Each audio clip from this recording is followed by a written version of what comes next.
Hello friends, कैसे हैं आप सब लोग। आई होप आप सब लोग बिल्कुल ठीक होंगे। चलिए शुरू करते हैं आज की वीडियो। आज की वीडियो में डिस्कस करेंगे उत्तर प्रदेश जो पुलिस भर्ती आई है 2023 की, उसमें कौन कौन सी चीज़ें जो है आपको जाननी जरूरी है। ठीक है, टोटल इसमें सारी चीज़ें डिस्कस करेंगे कि कितने टोटल पद हैं, कब से फॉर्म भरे जाएंगे आपके, कब लास्ट डेट है और संशोधन की लास्ट डेट कब है, और इसमें जो है इसको आवेदन करने में यानी अप्लाई करने में कितने जो है पैसे खर्च होंगे।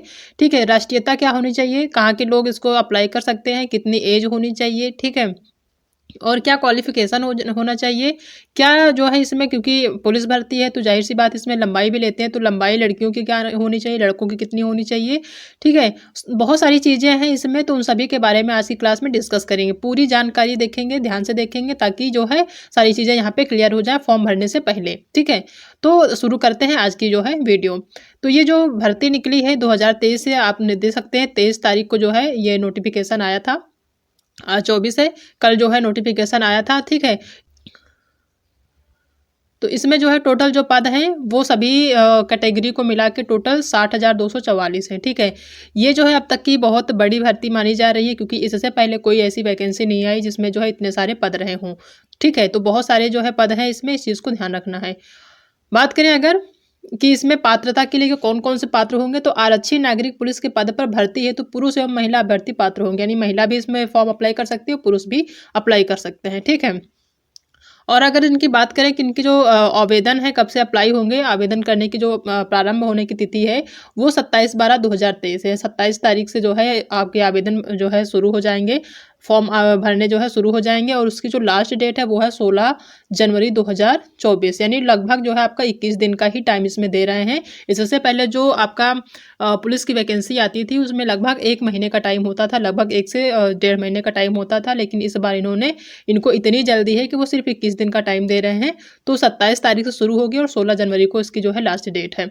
अगर कोई उसमें दिक्कत होती है, आप फॉर्म अप्लाई करते हैं उसमें, तो संशोधन के लिए जो आपकी जो है फॉर्म भरे जाएंगे वो होगा आपका 18/1/24 को, 18 जनवरी को उसके संशोधन की अंतिम तिथि है। 18 तक में आप उसको जो है संशोधित कर सकते हैं जो भी मिस्टेक आपके फॉर्म में है। ठीक है, बात करें कि इनकी जो है आवेदन शुल्क की, तो आवेदन शुल्क जो है वो 400 रुपये है, जो कि इसमें दिया हुआ है। 400 रुपये मात्र इन्होंने दिया है, जो कि आवेदन वो चाहे आप बॉयज़ हो चाहे गर्ल्स हो चाहे जिस कैटेगरी को हो, उन सभी को 400 रुपये पे करने हैं। ठीक है, इसमें कोई कैटेगरी वाइज इसमें कम ज़्यादा नहीं है। वैसे जो अधिकतर फॉर्म होते हैं उन सभी में कैटेगरी वाइज जो है कम ज़्यादा होता है, जनरल का अलग होता है, ओबीसी SC ST का अलग होता है, लेकिन इस बार इसमें जो है सभी का एक समान है 400, चाहे आप ओबीसी हैं, जनरल हैं, SC हैं, ST, सभी का 400 रुपये है। ठीक है, राष्ट्रीयता की बात करें तो भर्ती के लिए जो है भारत का नागरिक हो, यानी अगर आप यूपी पुलिस की वैकेंसी देखने जा रहे हैं, इसका फॉर्म आवेदन करने के लिए सोच रहे हैं, तो आप भारत के नागरिक हो।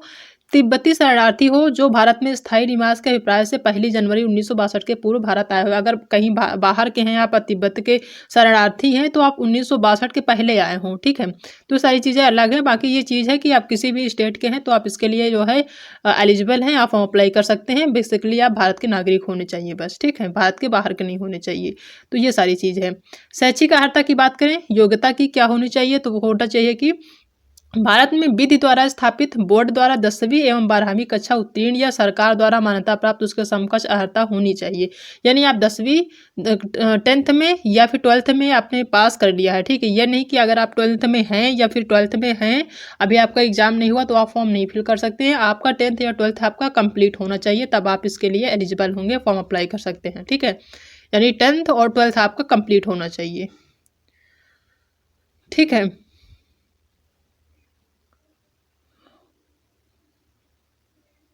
हाँ, इसमें साफ साफ दिया हुआ है कि आवेदन करते समय अभ्यर्थी को अपेक्षित शैक्षिक अर्हता अवश्य धारित करनी चाहिए, यानी जो भी आपकी शैक्षिक अर्हता है उसको जो है आपके पास होना चाहिए। उसकी अंक तालिका अथवा प्रमाण पत्र तत्समय उसके पास उपलब्ध होनी चाहिए। जिस समय आप आवेदन कर रहे हैं उस समय आपकी अंक तालिका होनी चाहिए, क्योंकि अगर आप अपेयरिंग में रहेंगे तो आपके पास होगा नहीं, अगर आप पास आउट हैं तभी आपके पास होगा। अपेक्षित शैक्षिक अर्हता हेतु परीक्षा में सम्मिलित हुए अपियर्ड अथवा सम्मिलित होने वाले अपेयरिंग अभ्यर्थी पात्र नहीं होंगे, साफ साफ यहाँ पे दिया हुआ है। ठीक है, इस चीज़ को ध्यान रखिएगा। नेक्स्ट देख लेते हैं इसमें कौन सी चीज़ें इम्पॉर्टेंट है। ठीक है, हाँ, भर्ती के लिए जो है जो सबसे ज़्यादा इम्पॉर्टेंट है इस टाइम वो है आयु, यानी कि एज। एज क्या होनी चाहिए, कौन कौन से लोग जो है इस फॉर्म को अप्लाई कर सकते हैं, जो कि बहुत ही इंपॉर्टेंट है। बात करें सबसे पहले पुरुष अभ्यर्थी के लिए तो जो पुरुष अभ्यर्थी हैं वो दिनांक 1/7/2023 यानी 1 जुलाई 2023 को 18 वर्ष की आयु प्राप्त कर लिए हों। 18 से पहले वाले चाहे 17 हो, साढ़े 17 हो, वो जो है फॉर्म अप्लाई नहीं कर सकते 18 के हर हाल में, यानी कि 1 जुलाई 2023 को वो 18 के हो सकते हैं, या 18 के हैं तो वो अप्लाई कर सकते हैं। ठीक है, यानी कि 1 जुलाई 2023 को 18 वर्ष की आयु प्राप्त कर ली हो। 22 वर्ष की आयु प्राप्त क्या दिया हुआ है कि 22 वर्ष की आयु प्राप्त न की हो, अर्थात अभ्यर्थी का जन्म 2 जुलाई 2001 से पूर्व तथा 1 जुलाई 2005 के बाद का नहीं होना चाहिए।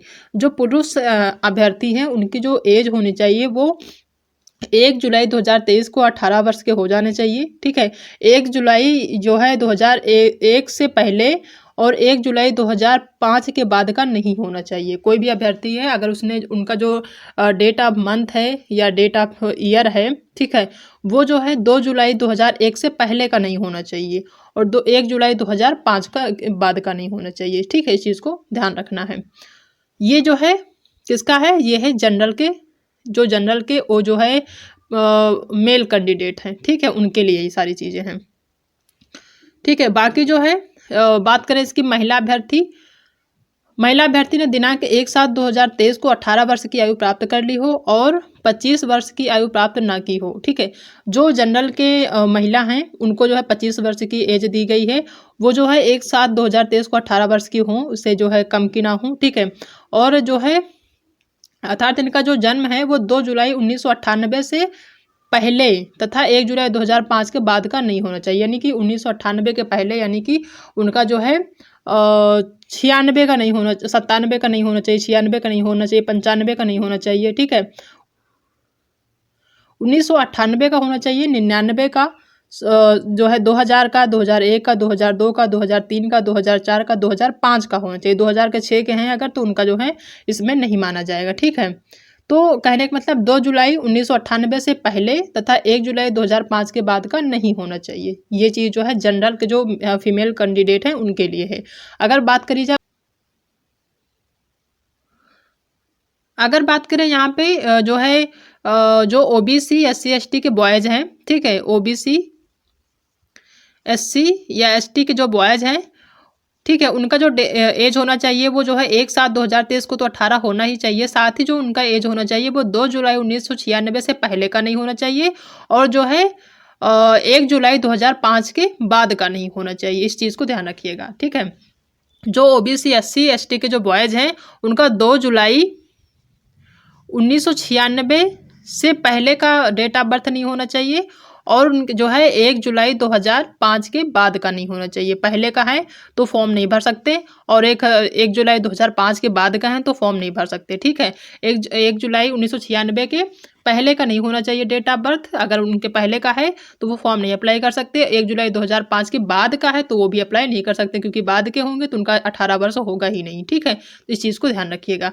अगर बात करें महिलाओं की, तो महिलाओं का जो एज है, महिला अभ्यर्थी ने दिनांक 1/7/2023 को 18 वर्ष की आयु प्राप्त कर ली हो और 25 वर्ष की आयु प्राप्त न की हो, अर्थात अभ्यर्थी का जन्म 2 जुलाई 1998 से पहले तथा 1 जुलाई 2005 के बाद का नहीं होना चाहिए। किसका है, ये जो है जनरल की महिला का है। ठीक है, जनरल फीमेल का है।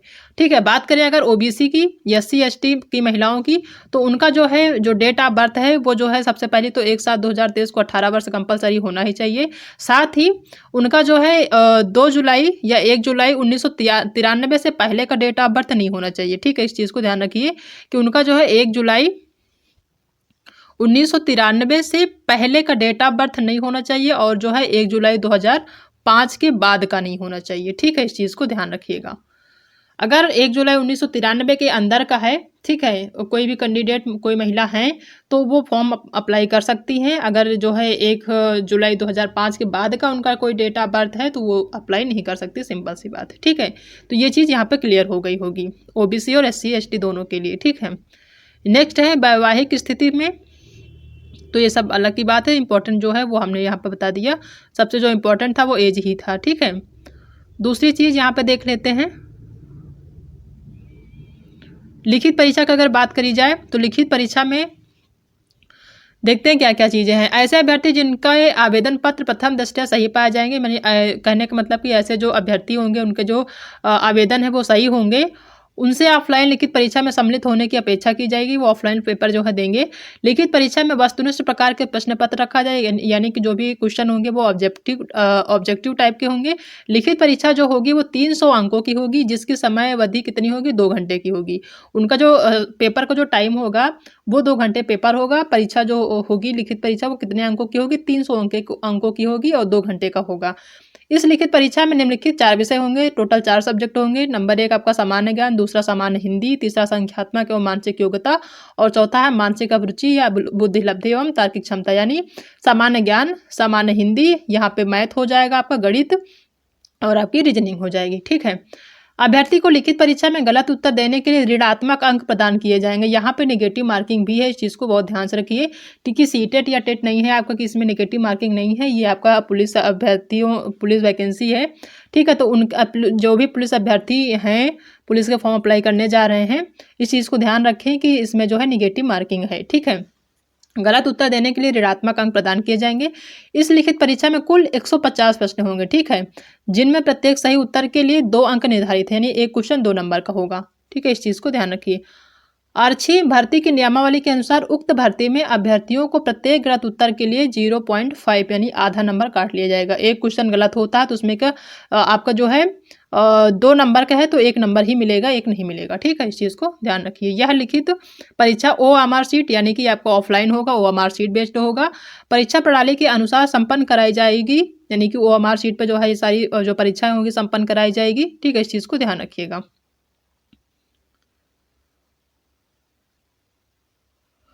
अभ्यर्थियों की संख्या के अनुसार लिखित परीक्षा एक ही दिनांक को एकल परीक्षा में अथवा एक से अधिक पाली में अथवा एक से अधिक दिनांकों को विभिन्न प्रश्न पत्रों के साथ विभिन्न पालियों में कराई जाएगी। ये अलग जो है कि हो सकता है कि पेपर एक ही पाली में कराया जाए, एक से अधिक परीक्षा पाली में कराया जाए। जैसे उनकी संख्या होगी अभ्यर्थियों की, वैसे उसके अकॉर्डिंग ये जो है एग्जाम लेंगे। ठीक है। और देख लेते हैं क्या है आपके लिए इम्पोर्टेंट।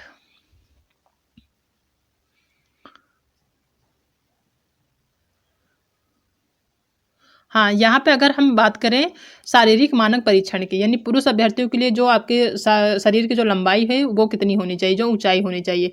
सामान्य अन्य पिछड़े वर्गों और अनुसूचित जातियों के जो पुरुष अभ्यर्थी हैं उनकी जो न्यूनतम ऊंचाई वो 168 सेंटीमीटर होनी चाहिए। 168 सेंटीमीटर ये सारे बॉयज़ के लिए हैं, चाहे वो सामान्य कैटेगरी में हो, OBC कैटेगरी में हो, SC हो, ST हो, उन सभी के जो लंबाई होनी चाहिए पुरुषों की, लड़कों की, वो होनी चाहिए 168 सेंटीमीटर। ठीक है। और अनुसूचित जनजाति के पुरुष अभ्यर्थियों के लिए, जो अनुसूचित जनजाति के पुरुष अभ्यर्थी हैं उनकी जो ऊंचाई होनी चाहिए वो 160 सेंटीमीटर होनी चाहिए। इनका जो सीना यानी जो चेस्ट है वो भी दिया है कि सामान्य अन्य पिछड़े वर्गों और अनुसूचित जातियों के अभ्यर्थियों के लिए न्यूनतम सीने का माप 79 सेंटीमीटर है, 79 सेंटीमीटर बिना फुलाने पर और कम से कम 84 सेंटीमीटर फुलाने पर। और अनुसूचित जनजातियों के अभ्यर्थियों के लिए 77 सेंटीमीटर बिना फुलाने पर और कम से कम 82 सेंटीमीटर फुलाने पर होना चाहिए। ठीक है। ये सारी चीज़ें तो बाद की बात है, पहले आपको एग्ज़ाम देखना है। ठीक है। फिर भी आप इतना जानते रहिए क्योंकि ये भी ज़रूरी है। ठीक है। महिला अभ्यर्थियों के लिए न्यूनतम शारीरिक मानदंड क्या है, उनकी ऊंचाई क्या है। सामान्य अन्य पिछड़े वर्ग तथा अनुसूचित जातियों की महिला अभ्यर्थियों के लिए न्यूनतम ऊंचाई 152 सेंटीमीटर होनी चाहिए, 152 सेंटीमीटर। ठीक है। चाहे वो महिला जो है सामान्य वर्ग की हो, पिछड़े वर्ग यानी OBC की हो, या SC की हो, या ST की हो, 152 सेंटीमीटर होना चाहिए। अनुसूचित जनजातियों की जो महिला हैं उनकी जो लंबाई है वो 147 सेंटीमीटर होनी चाहिए। वजन की बात करें तो जो भी महिलाएं हैं, सभी महिलाओं के लिए, सभी कैटेगरी की महिलाओं के लिए उनकी जो न्यूनतम जो है वजन होना चाहिए वो 40 किलोग्राम होनी चाहिए, कम से कम 40 kg होना चाहिए, इससे कम नहीं होना चाहिए। ठीक है। ये चीज़ ध्यान रखिए। बाकी चीज़ें अगर इसमें देखें कि शारीरिक दक्षता परीक्षण क्या होनी चाहिए, तो इसमें देखेंगे कि इस शारीरिक दक्षता परीक्षण में आर्य होने के लिए पुरुष अभ्यर्थियों हेतु 4.8 किलोमीटर की दौड़ 25 मिनट में और महिला अभ्यर्थियों हेतु 2.4 किलोमीटर की दौड़ 14 मिनट में पूरी करना आवश्यक होगी। ये जब आपका एग्ज़ाम हो जाएगा, एग्ज़ाम में आपका जब आपका एग्ज़ाम अच्छा जाएगा, जो भी आपके जो है नंबर आएंगे, कट ऑफ होगा, उसके अकॉर्डिंग होगा। जैसे भी अगर आपको बुलाया जाता है तो उसमें जब जो है ये सारी फिजिकल होंगी तब उसके लिए है पहले जो है आपका एग्ज़ाम होगा। ठीक है। तो ये सारी चीज़ें आप जो है हम इसको टेलीग्राम पे शेयर कर देंगे। बाकी चीज़ें अगर आप उसमें आपको लिए ज़रूरी है तो आप वहाँ पढ़ सकते हैं। बाकी जो भी इम्पोर्टेंट था वो हमने यहाँ पे बता दिया है आपको। बाकी और भी सारी चीज़ें आपको अगर बहुत डिटेल में पढ़ना हो तो हम टेलीग्राम पे शेयर कर देंगे, वहाँ पे आप पढ़ लीजिएगा, ठीक है। और एक और इम्पॉर्टेंट है, हाँ, यहाँ पे एक इम्पॉर्टेंट चीज़ है कि अन्य पिछड़े वर्ग के लिए जाति प्रमाण पत्र 1 अप्रैल 2023 या उसके बाद का, किंतु इस भर्ती हेतु निर्धारित आवेदन करने की अंतिम तिथि तक का निर्गत होना चाहिए। यानी जनरल का तो जाति प्रमाण पत्र लगता नहीं है, जो भी ओबीसी के कैंडिडेट होते हैं, ठीक है, उनका जो है जाति प्रमाण पत्र लगता है। तो जो जाति प्रमाण पत्र होना चाहिए वो पुराना यहाँ पे नहीं मान्य होगा, वो 1 अप्रैल 2023 या फिर उसके बाद का, किंतु इस भर्ती हेतु निर्धारित आवेदन करने की अंतिम तिथि तक का निर्गत होना चाहिए। यानी कि इस साल अगर 1 अप्रैल से के बाद का होना चाहिए, और जो जिस डेट में आपकी वैकेंसी का जो है लास्ट डेट है तब तक जो है का होना चाहिए, उसके बाद का नहीं होना चाहिए, ठीक है।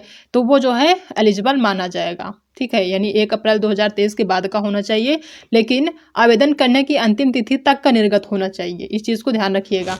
तो इसके लिए आपको जो है तहसील जाके जाति प्रमाण पत्र बनवाना होगा, ये कंपलसरी। जब तक जाति प्रमाण पत्र नहीं बनवाएंगे तब तक आपका फॉर्म अप्लाई नहीं होगा, ये सबसे ज़्यादा इम्पॉर्टेंट है, इसको भी ध्यान रखिए, ठीक है। चाहे ओबीसी की महिला कैंडिडेट हो या पुरुष कैंडिडेट हो, सभी के लिए जरूरी है। यहाँ पे दिया हुआ है कि महिला अभ्यर्थियों द्वारा आरक्षण के दावे हेतु पिता पक्ष से निर्गत जाति प्रमाण पत्र ही मान्य होगा, वो तो पिता का बनता ही है, ठीक है, पिता पक्ष से।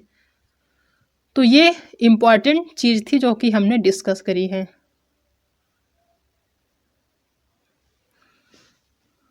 ठीक है। और आवेदन करने में ये चीज़ दिया हुआ है कि सभी अभ्यर्थी आवेदन पत्र के प्रारूप को भरे जाने हेतु निर्देशों को भली बात समझ ले तथा तदनुसार आवेदन करें। इसके बाद अभ्यर्थी को आवेदन शुल्क का भुगतान ऑनलाइन डेबिट कार्ड या जिससे भी करना वो होगा, ठीक है। यानी कि फॉर्म अप्लाई करने की सारी चीज़ें हैं, सारी चीज़ें आप पढ़ के जो है फॉर्म अप्लाई करिएगा, बहुत जल्दीबाजी में नहीं करिएगा, ठीक है, ठीक। हाँ, यहाँ पे एक चीज़ और दी गई है कि शैक्षिक एवं आरक्षण से संबंधित तथा अन्य प्रमाण पत्रों को डिजी लॉकर के माध्यम से अपलोड करना होगा। डिजी लॉकर जो है एक तरह का ऐप होता है, उसके माध्यम से सारे जो प्रमाण पत्र अपलोड करने होंगे उसी के माध्यम से अपलोड होंगे, ठीक है। अभ्यर्थियों से अपेक्षा की जाती है कि वे आवेदन पत्र के साथ संलग्न किए जाने वाले शैक्षिक आरक्षण संबंधी, आयु में छूट संबंधी तथा अन्य सभी प्रमाण पत्र जो कि डिजी लॉकर पर उपलब्ध हों उन्हें डिजी लॉकर के माध्यम से ही अपलोड करें। जो प्रमाण पत्र डिजी लॉकर पर उपलब्ध न हो उसके प्रति स्कैन कर अपलोड करें। जो भी प्रमाण पत्र आपके डिजी लॉकर पे नहीं है उनको क्या करें, स्कैन करके अपलोड करें, ठीक है। फोटोग्राफ एवं हस्ताक्षर की अगर बात करें तो यहाँ पे आवेदन पत्र में अन्य सूचनाओं के अतिरिक्त फोटो और हस्ताक्षर अलग अलग अपलोड करना होगा, ठीक है। जैसे कई बार होता है कि फोटो और हस्ताक्षर दोनों जो है एक ही में अटैच किया जाता है, लेकिन यहाँ पे आवेदन पत्र के में अन्य सूचनाओं के अतिरिक्त फोटो और हस्ताक्षर जो है वो अलग अलग अपलोड करने होंगे। फोटो अलग जो है आपका अपलोड होगा और जो सिग्नेचर होगा वो आपका अलग अपलोड होगा। अभ्यर्थी अपनी रंगीन फोटो आवेदन में न्यूनतम 20 KB तथा अधिकतम 50 KB व हस्ताक्षर 5 KB तथा अधिकतम 20 KB का होना चाहिए। इस चीज़ को अगर फॉर्म आप खुद से अप्लाई करते तो इस चीज़ को ध्यान रखिएगा, ठीक है। चेहरे की छवि स्पष्ट दिखनी चाहिए, चेहरे पर अत्यधिक चमक छाया नहीं होनी चाहिए, सारी चीज़ें आप जो है पढ़ लीजिएगा अगर आप को फॉर्म डालना है तो, ठीक है। ये हम टेलीग्राम पे शेयर कर देंगे। जो मेन था वो सारी चीज़ें हमने यहाँ पे डिस्कस कर ली है, बाकी चीज़ें हम जो है टेलीग्राम पे शेयर कर देंगे इसको पूरा, तो आप वहाँ पे डिटेल में सारी चीज़ें पढ़ लीजिएगा, ठीक है। तो ये सारी चीज़ें हैं जो कि हमने आज की क्लास में डिस्कस की है। इसमें जो भी आपको समझ में ना आए या कोई भी डाउट हो तो आप हमें कमेंट में ज़रूर बताइएगा। बाकी आज के लिए इतना ही, मिलते हैं कल एक नए टॉपिक के साथ, तब तक अपना ध्यान रखिएगा।